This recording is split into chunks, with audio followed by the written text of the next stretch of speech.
नमस्कार सर्वांना. कौशल्य इन्स्टिट्यूटच्या ऑनलाईन लर्निंग प्लॅटफॉर्मवर परत एकदा तुमचं स्वागत आहे. MPSC कंबाईन ग्रुप सीची परीक्षा जी 11 जानेवारी 2026 रोजी पार पडली. या परीक्षेत इतिहास या विषयाची अतिसंभाव्य उत्तराची आपण आजच्या चर्चासत्रात डिस्कशन करणार आहोत. तर माझ्याकडे जो सेट आहे तो आहे डी आणि त्याच्यात अनुक्रमे पहिल्या प्रश्नापासून इतिहास चालू होतो. तर वळूया आपण डायरेक्ट प्रश्नाकडे. 1919च्या कायद्यातील त्रुटीची चौकशी करण्यासाठी कोणती कमिटी नियुक्त केली? पहिला आहे मुडीमन, दुसरा आहे सायमन, तिसरा आहे लॉर्ड मेकॉले कमिटी आणि चौथा आहे हंटर कमिटी. तर सर्वांना माहित आहे 1919चा मॉन्टेग्यू चेम्स्फोर्ड कायदा, जिथे असं सूचित करण्यात आलं की दर 10 वर्षांनी ज्याही त्रुटी असतील किंवा मूल्यमापन असतील ह्याची चौकशी करण्यात यावी. तर यात मोस्ट प्रोबॅबली सायमन कमिटी सुद्धा आहे आणि मुडीमन सुद्धा आहे. दोघांची उत्तरे वेगवेगळ्या PIQ मध्ये दोन्ही दिली आहे. मुडीमन ही मूल्यमापनासाठी होती आणि सायमन ही त्रुटीनुसार होती. तर याचं योग्य उत्तर असणार आहे पर्याय क्रमांक ब. परंतु आयोग मे बी मुडीमन पण सांगू शकतो. लेट्स सी, आपण बघूया त्यांनी काय उत्तर देतील ते. दुसरा प्रश्न आहे, लॉर्ड हॉर्डिंग यांनी 1844 ते 48 या 4 वर्षाच्या कालखंडात कोणते पहिले युद्ध केले? इंग्रज आणि सिख. डायरेक्ट क्वेश्चन विचारलाय. कायमधारा महसूल पद्धतीत कोणत्या वर्गाला अधिक फायदा झालाय? शेतकरी तर नसेल, कारागीर पण नसेल. त्याच्यानंतर कारखानदारचा विषयच नव्हता, त्याच्यामुळे योग्य उत्तर आहे पर्याय क्रमांक 2, फक्त ब, जमीनदार यांना झालाय. गेसने सुद्धा हा क्वेश्चन सुटू शकतो. खालीलपैकी कोणत्या वृत्तपत्र साहित्याशी लाला लजपतराय यांचा संबंध नाही? पंजाबी हे वृत्तपत्र प्रकाशित केले, राईट आहे. यंग इंडिया या ग्रंथाचे लेखन केले, राईट आहे. वंदे मातरम या वृत्तपत्रातून पॅसिव्ह रेजिस्टन्स थिअरीचा सिद्धांत मांडला. पॅसिव्ह रेजिस्टन्स थिअरी लाला लजपतराय यांच्याशी संबंधित नसून ती अरविंद घोष यांच्याशी संबंधित आहे. त्याच्यामुळे हे पर्याय क्रमांक क हा चुकीचा आहे. पॉलिटिकल फ्युचर ऑफ इंडिया या ग्रंथाचे लेखन त्यांनी केलं आहे, हे एकदम राईट आहे. त्याच्यामुळे याचं उत्तर नाही की पर्याय क्रमांक ऑप्शन क्रमांक 2, पर्याय क्रमांक क. पाचवा प्रश्न बघूया. खालील वर्णनावरून समाज सुधारकाला ओळखा.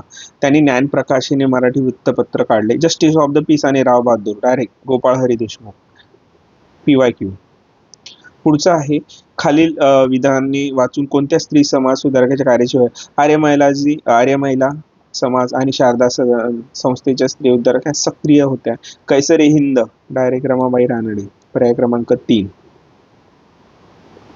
पुढचा प्रश्न बघूया. 1915 मध्ये महात्मा गांधीजी भारतात आल्यानंतर पुढीलपैकी कोणते प्रश्न त्यांनी यशस्वीपणे हाताळले? बिहारमधील चंपारण येथे निळेचा प्रश्न, राईट आहे. शेतसारा प्रश्न, एकदम राईट आहे. मिल मजदूर मधामधील, एकदम राईट आहे.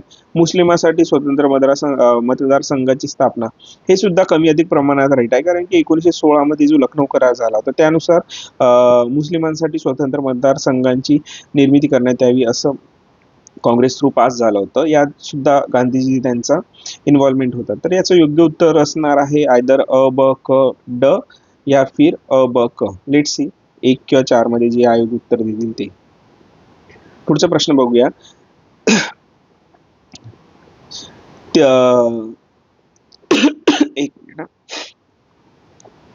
3 सप्टेंबर 1942 रोजी तासगाव मामलेदार कचेरीवर मोर्चाचे खालीलपैकी कोणत्या कार्यकर्त्यांनी नेतृत्व केले होते? कृष्णा रामा कुराडे, वि.स. पागे, गोविंद खोत आणि डॉक्टर य. कुरेस्वामी. वरीलपैकी सर्व बरोबर आहे. याच्यात सुमारे 42 कार्यकर्ते होते, त्याच्यातले ही सर्व 4 देणे दिले आहे. तर वरीलपैकी सर्व बरोबर आहे. महाराष्ट्रातील 1857च्या उठावा संदर्भातील खालीलपैकी कोणती विधाने बरोबर आहे? साताऱ्याचे छत्रपती प्रतापसिंह यांचे गेलेले राज्य परत मिळवण्यासाठी रंगराव पागे यांनी अविरत प्रयत्न केले. ऍक्च्युली रंगराव पागे नाही, रंगो बापूजी गुप्ते आहे, त्याच्यामुळे हा चुकीचा आहे. कोल्हापुरात 31 जुलै 1857 रोजी 28व्या तुकडीतील शिपायांनी बंड केले, राईट आहे. नरगुंदीचे भावे या संस्थानाचे दत्तक पुत्र अमान्य झाल्याने 1858 मध्ये त्यांनी बंड केले, एकदम राईट आहे. 11 एप्रिल 1858 रोजी आंबा पाणीच्या लढाईत भिल्लांचा पराभव झाला, राईट आहे. तर याचे योग्य उत्तर असणार आहे पर्याय क्रमांक 4, ब, क, ड. पुढचा प्रश्न बघूया. राष्ट्रीय काँग्रेसचे अधिवेशन आणि अध्यक्ष most of the time repeated आणि most of the time mostly recommendation topic आहे. INC एस्टॅब्लिश इयर आणि त्यांचे अध्यक्ष. तर सर्वांना माहीत आहे की दुसरे अधिवेशन माझ्या मते दादाभाई नौरोजी. त्याच्यामुळे अचं तीन एकामध्ये आहे, तर पर्याय क्रमांक 1 आहे. तिसरं अधिवेशन आहे मद्रास, जे तिसरं अधिवेशन जे झालं होतं 1887 मध्ये मद्रास येथे, त्यांचं अध्यक्षपद तय्यबजी सरांनी केलं होतं. चौथा आहे जे 1888 मध्ये अलाहाबाद झालं, जॉर्ज वूल यांच्यावर पण सुद्धा PYQ खूप मोठ्या प्रमाणात विचारलाय. 5वं मुंबई या ठिकाणी विल्यम वेडबर्ग यावर सुद्धा. त्याच्यामुळे हे चुकता कामा नये. याचं योग्य उत्तर असणार आहे पर्याय क्रमांक 1.